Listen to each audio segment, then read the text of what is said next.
জান্নাতুল ফেরদৌস নাম, 10 বছরের বেবি। ঠিক আছে, সে কে তার প্রতিবেশী দাদা আর কি, নাম সাজ্জাদ হোসেন, 65 বছর বয়স।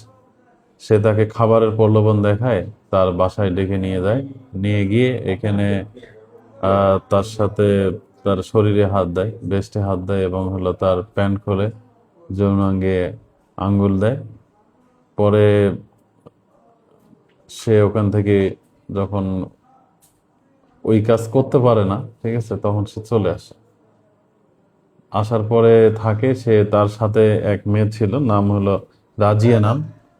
সে বিষয়টা মাদ্রাসায়, যে মাদ্রাসায় পড়ে, এখানে বলছে। বলার পর জানাজানি হলে গার্ডিয়ানরা আজকে সকালে তাকে ডেকে নিয়ে আসে। পরে আমরা জানতে পারি, আমরা গিয়ে তাকে, আসামি এবং ভিকটিমকে নিয়ে থানায় চলে আসি। সাজ্জাদ হোসেনের বিরুদ্ধে ধর্ষণ আইনে মামলা হয়।